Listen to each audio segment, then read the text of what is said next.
All right, here's more continued action with the Chevrolet Traverse 2018 adaptive cruise control in stop and go traffic. Still, I'm mesmerized by this. This is like day 3, and I'm learning the finer points. We're going home now into this beautiful Northern Virginia sunset, he said jokingly. It's Halloween, October 31st. Everyone wants to get home before sunset. Can't blame them. Everyone's on the road, so prime time to use this in stop and go traffic. Once again, we're dialed in.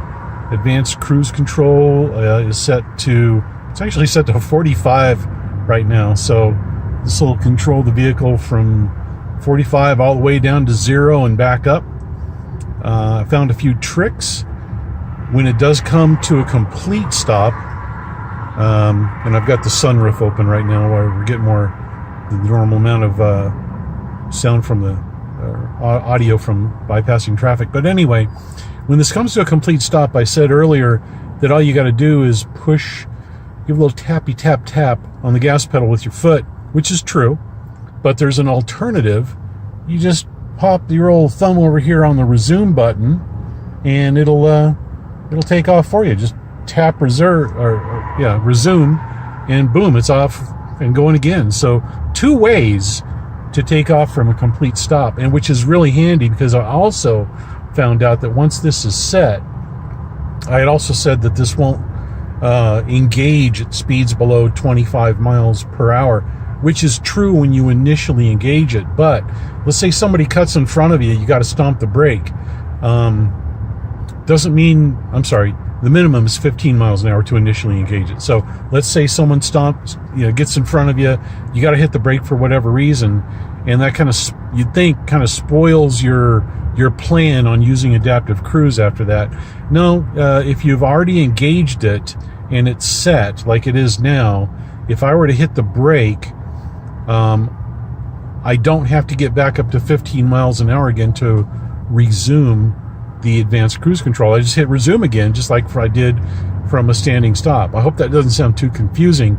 Bottom line is resume is your friend. Solves a lot of ills. Solves a lot of perplexing dilemmas on how to integrate this smoothly with unexpected events like someone cutting in front of you, or maybe you got to make a lane change.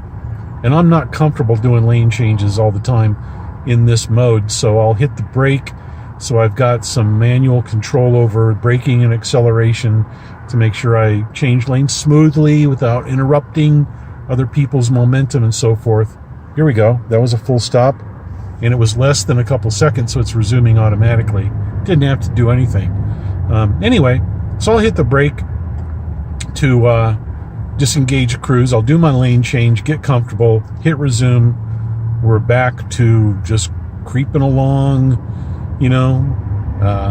without having to worry about stuff, letting this thing take care of business, and it is doing great.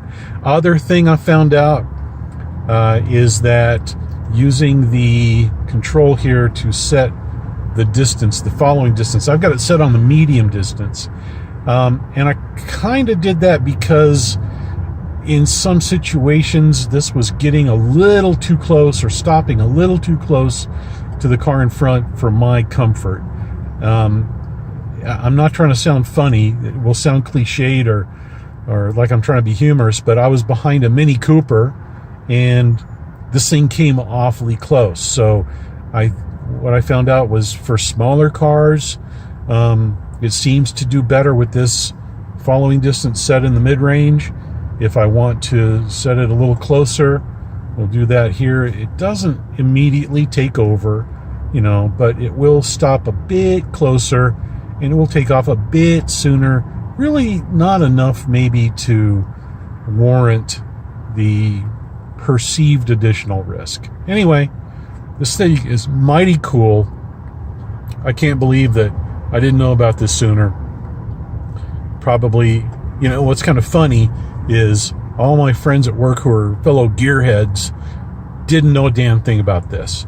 And that's because we've got our noses buried in our Hurst shifters and our, our mods and, our V8s or, turbos or whatever. We're drivers, we don't do, cruise control and luxury barges and stuff like that. So, the people I talked to who weren't like quote unquote car people, they knew all about this. Oh yeah, my Camry does that. Well, that's great. Thanks a pant load for letting us know, or for letting me know. But anyway, friends of mine who are gearheads are like, what? It does what now? How does that work? How does it do that? How does it know?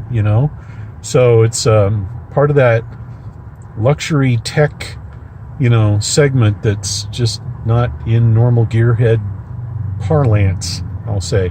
Well, anyway, I'm going to get back to paying attention and, basically enjoying the entertainment this kind of provides. Oh, here we go. Nope, it's taken off again by itself. So I don't have an opportunity just yet to show how the resume works. Oh, we'll get it here.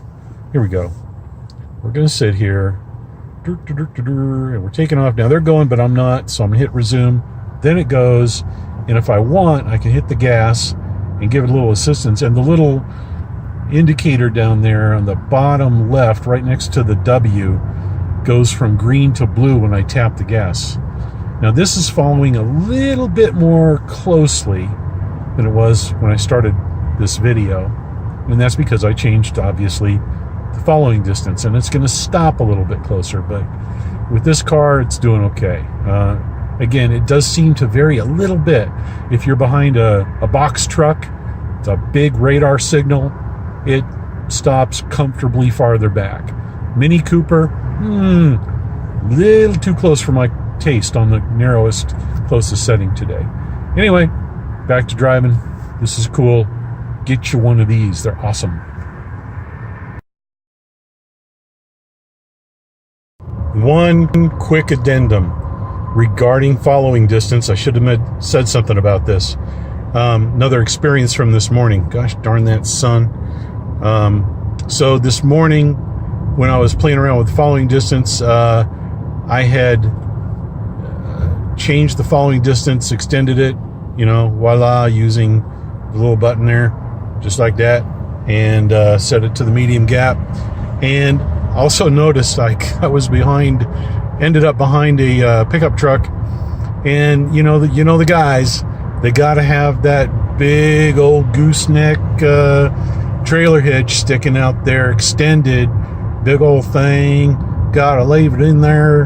And yeah, so I was glad I did that, because again, the profile, the radar signature of the vehicle in front of you, it's obviously looking at the back of the vehicle, like this Infiniti SUV up here. It's got a big, nice, wide, flat profile, so you see how far back we are, right? With pickup truck or something with sticking out the back, you want to be extra careful. I think it would make sense to just adjust the following distance a little bit to suit, and good thing to do. Again, I just can't get over how freaking cool this is, especially, situations like this. Sun in your eyes, it's annoying, it's hard to see, but you know what? Radar don't care. Radar don't give a dang about sun in your eyes or anything like that. It's radar. So it's just slick to watch in action, man. That's why I'm not too worried about getting distracted or, scoping out chicks and stuff like that. Even though you got more time to do that, it's just too freaking cool, to watch this in action. So can't recommend this feature enough for any car. Gotta have it. It's a must have. Anyway, bye.